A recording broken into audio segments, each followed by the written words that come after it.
and welcome to the Brain Food Podcast for General Counsel from Pinsent Masons. My name's Matthew McGee and I'm a journalist here at Pinsent Masons, and today we'll be investigating GC's role in helping their companies address the climate crisis. Climate change has long been a social, political and ecological issue, but meaningful action can't happen without change from the business world. And that's because companies direct and use a huge portion of the world's resources. And unless they alter how they do that, then true change on the climate just won't be possible. The stakes simply couldn't be higher. For 30 years, each decade has been hotter than the last one. 17 of the 18 warmest years ever recorded have happened since 2000. Extreme weather events like stronger, longer heat waves and intense heavy rainfall are on the increase. The UN's Intergovernmental Panel on Climate Change has warned that this means extinction of plant and animal species, reduced food and water security, and damage to human health, all on a sliding scale relative to the increase in temperature. And this is a problem that won't be solved unless business gets involved. There's evidence that companies realise this, even if governments in some of the world's biggest countries don't. There's also evidence that the law is becoming one of the main tools for changing corporate behaviour. So what should companies be doing? And what role should GCs play in that? To help us answer those questions, we'll be hearing from Alastair Morrison, who's in charge of client strategy for Pinsent Masons, Philippe Joubert, whose Earth on Board organisation helps companies reframe their strategies in light of the climate crisis, and from Madeleina Loughrey-Grant, Group Legal and Tax Director at construction company Lang O'Rourke. It can be hard to focus on this bigger picture when the world is occupied with dealing with a more immediate threat, coronavirus. But as we'll hear, how we deal with this pandemic could have far-reaching consequences for climate action. It might give us a breakpoint, a second chance to take the kind of radical action that it's become clear will be necessary. But first we'll look at the role of business in this issue. Should they be involved at all? Alastair Morrison says they have a duty to act, and that action will vary enormously from sector to sector.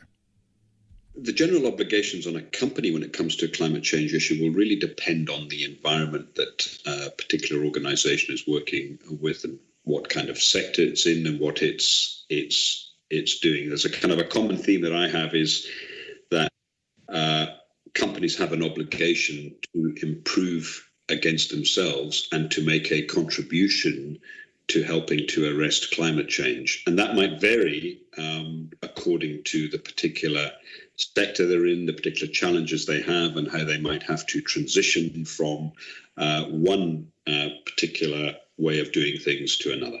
If you look at just our business, we're a professional services business working in the legal environment.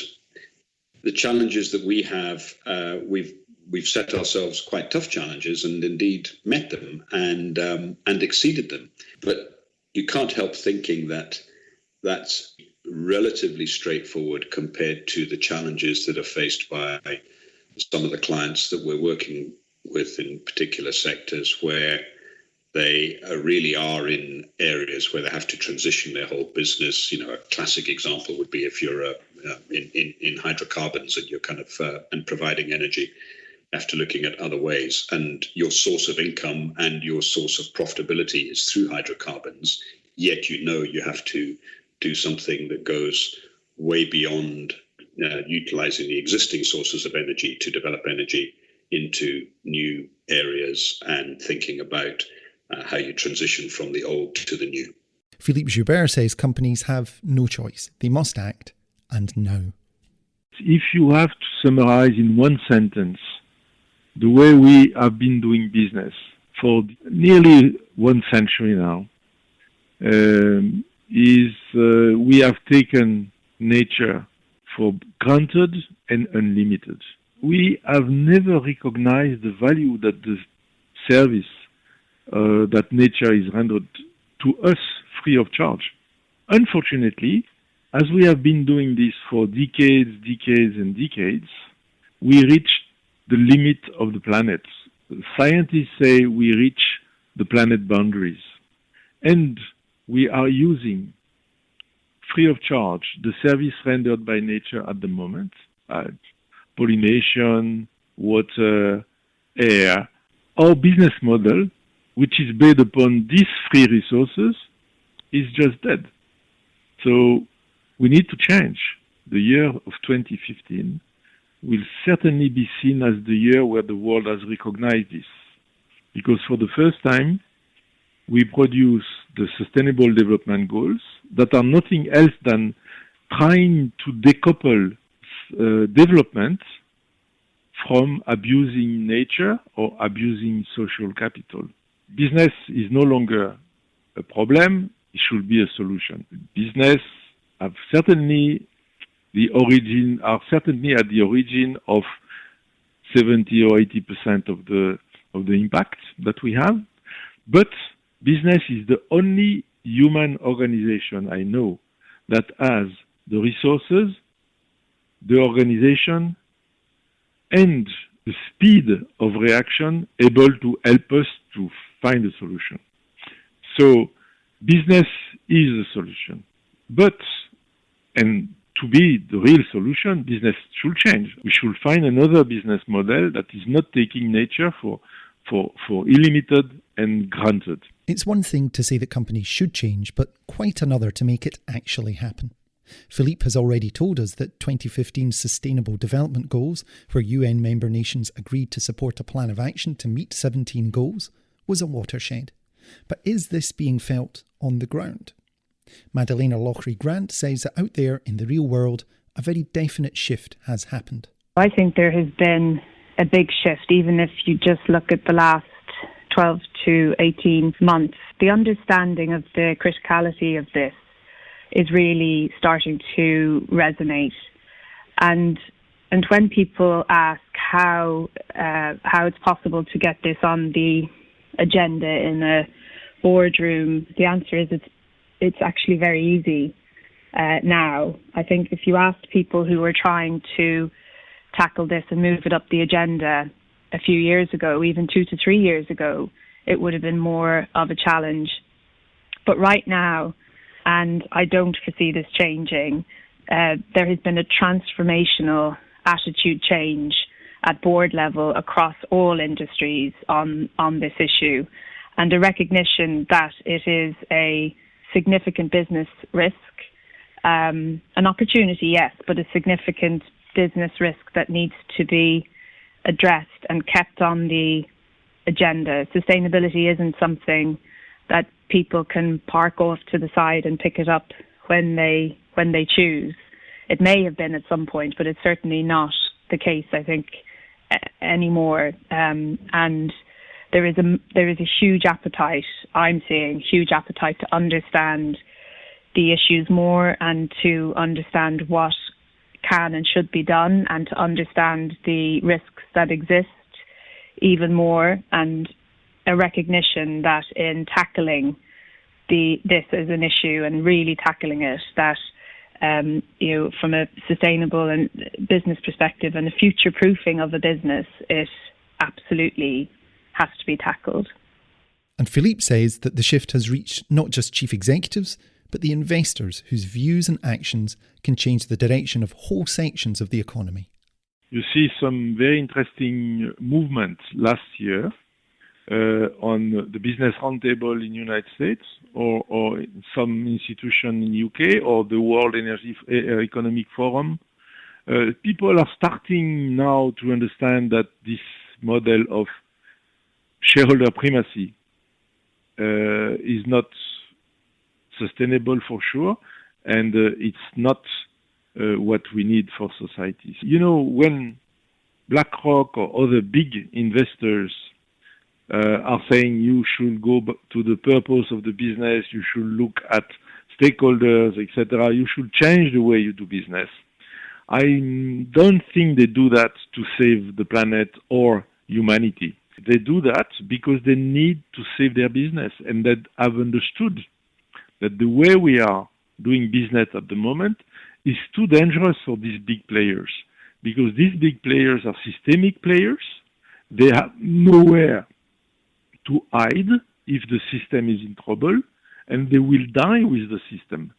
So they have a very clear conscience that they have to change now. You can talk about banks, insurance, rating agency, exchange, every single part of the financial market is moving in that direction. What they call impact finance now is taking the lead. Not yet in terms of volume, because it's starting, but in terms of speed of growth, this is taking the lead. If this is understood at the very top of major companies now, what business is it of GCs and senior legal staff?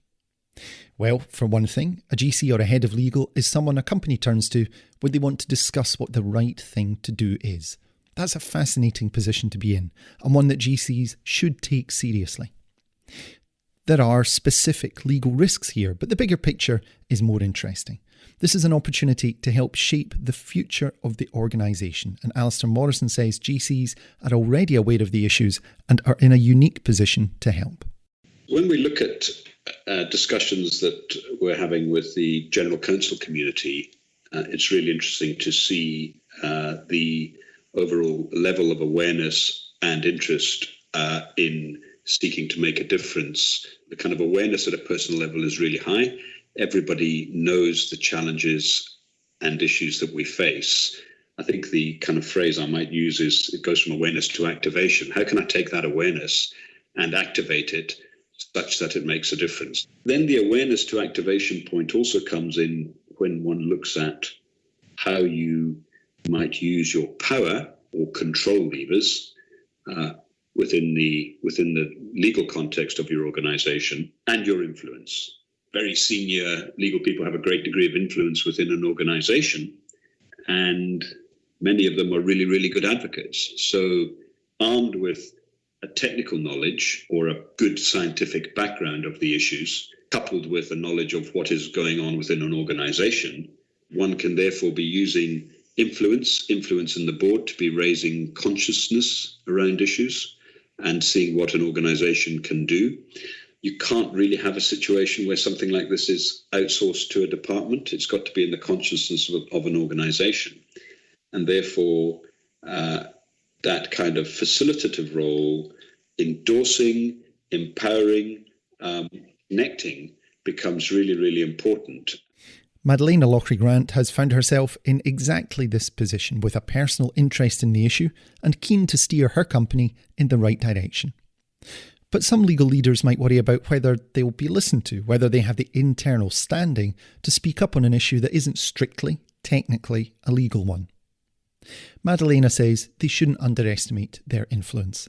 I think a lot of senior lawyers and senior legal leaders perhaps don't always realise the extent of their ability to influence going beyond legal issues.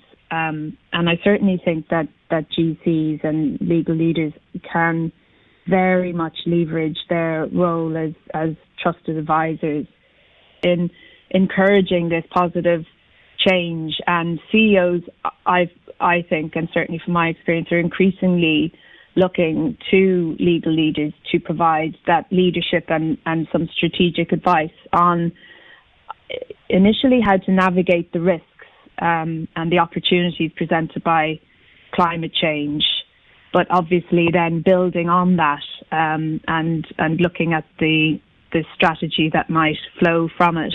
The role of in-house lawyers, I think, is evolving and in particular increasingly focused on not just what's legal, but also what's right.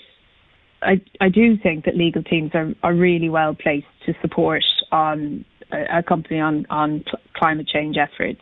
And it's not just on the green issues, like a company's carbon footprint, but it's also looking at wider issues like governance and the wider implications of issues like human rights. Things have changed rapidly over the last 12 to 18 months. And so I think certainly lawyers will be pushing at an open door to raise this as an issue and ideas around possible resolution or strategies or considerations the company might like to take. I think from a personal perspective, it's been a massive learning curve, but I'm very personally invested and personally interested in the climate change agenda, and I think that really does help if there is a personal connection. It's not enough on its own. You've got to balance it against the needs of the business, but I think having that personal enthusiasm really does help, because it means you in directing the board or in directing your CEO, you're being very, very well thought through, but very authentic in how you raise these issues. And you of itself, you're then not just demonstrating that you're trying to tick something off a list. You're demonstrating a real desire to shift the dial. A GC's role here is not, though, just about their position as a general advisor. It's also about law, which is increasingly a tool being used by individuals, governments and courts to ensure that businesses change their behaviour. Philippe points to the Peruvian farmer suing a European energy company over the effect of emissions on a glacial lake, which he said threatened his land, or to New York City's case against energy companies over the costs of dealing with the impact of global warming. Madeleina points to a ruling this year by the UK Court of Appeal that in adopting the UK government's Airports National Policy Statement, which backed a third runway at Heathrow Airport, the government had failed to consider its commitments to the Paris Agreement. She thinks this ruling will be pivotal in focusing minds on the legal aspect of the issue and how the law will increasingly be used to ensure organisations meet climate change requirements. Anybody who's in the construction sector will be acutely aware of the impact of the Heathrow decision in the Court of Appeal that came out a little while ago. The Court of Appeal effectively held that the government's decision on Heathrow and the third runway was unlawful because it didn't take account of or explain how the government took account of its own policy on climate change. What it does is start to put pressure increasingly on governments more widely, and that will be the impact of that and other decisions that have come out. And decisions like that will have major consequences for future infrastructure projects. There have been cases overseas, and certainly in the Netherlands, there was the 2019, at the end of last year, there was the decision of the Supreme Court where the government was effectively ordered to speed up its efforts to cut carbon emissions, which was really interesting. And the Supreme Court in the Netherlands based its judgment on the UN Climate Convention, but also, and this was quite interesting, on the obligations that exist in the European Convention on Human Rights. So effectively that the government was breaching individuals' human rights by not acting quick enough. And those decisions are not to be viewed in isolation. I think there will be similar decisions across the globe. Alastair Morrison says the legal and regulatory landscape is changing, while Philippe says that GCs must make their companies aware of the risks. There are whole rafts of areas around where we're just seeing growing areas of regulatory and legal changes coming through from governmental organisations or from regulators that are having an impact. So I'd kind of say expertise, technical awareness of some of these issues, because that becomes important in terms of having positions within organisations and advising organisations of positions to avoid contravening regulatory environments or legislative environments, because it's going to become more and more common that there will be in certain sectors class action litigations against organisations who might be falling foul of benchmark standards, regulations or legislation. When you look anywhere in the world, you always have the three main responsibilities of the board, what I call the three duties.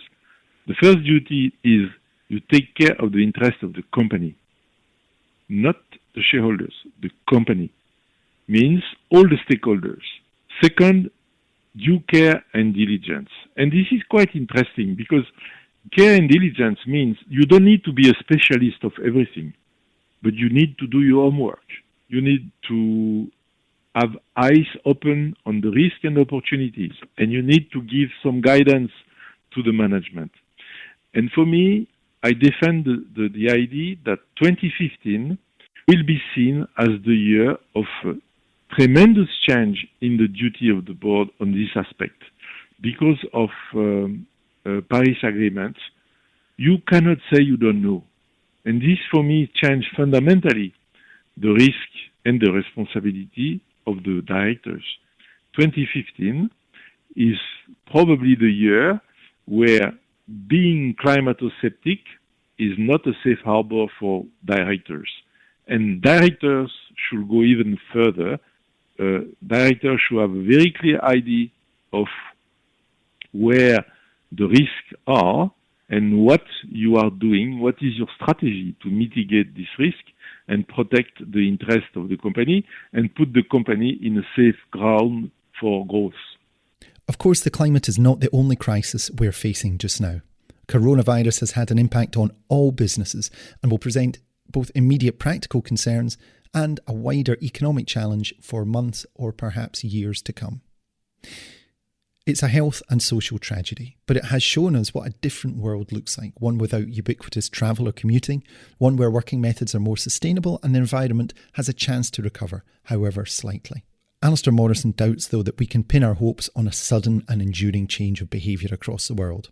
And indeed, air pollution in China is back to pre-coronavirus levels, confirming that some things will go very much back to normal after lockdown.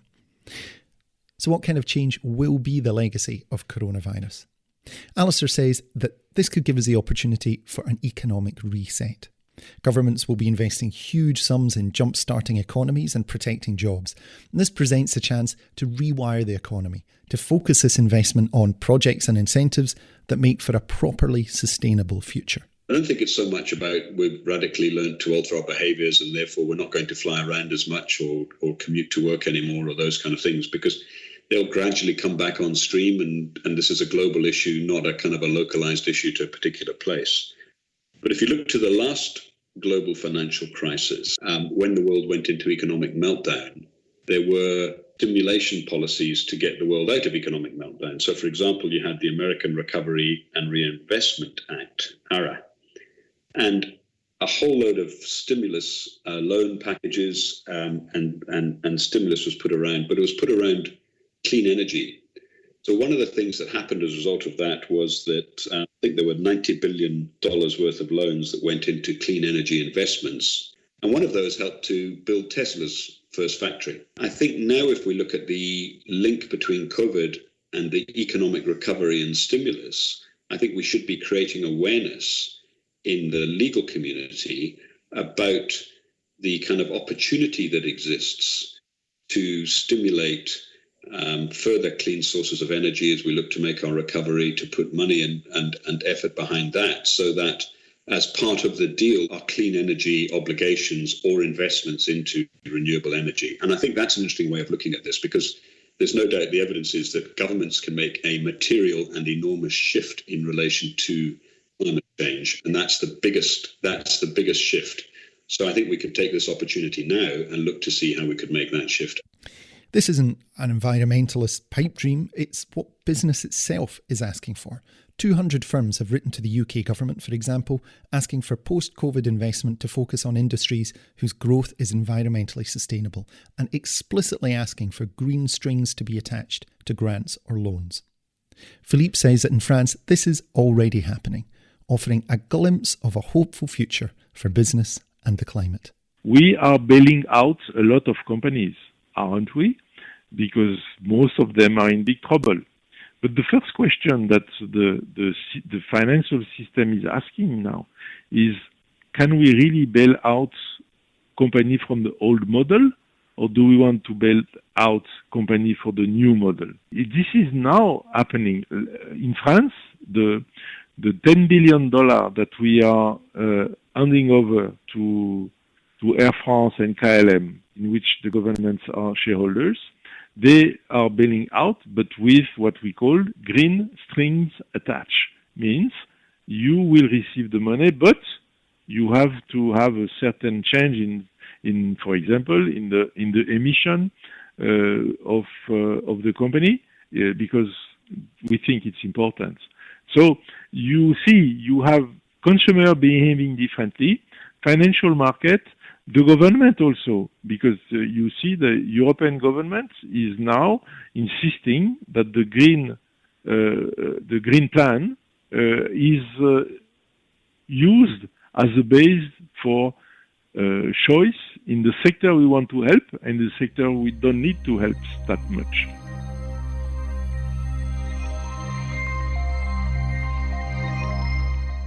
Thanks for joining us for the latest Brain Food for General Counsel podcast.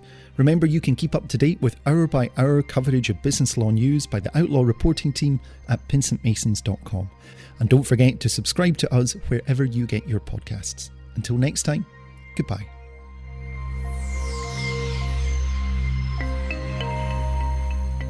Brain Food for General Counsel was produced and presented by Matthew McGee for Pincent Masons, the international professional services firm with law at its core.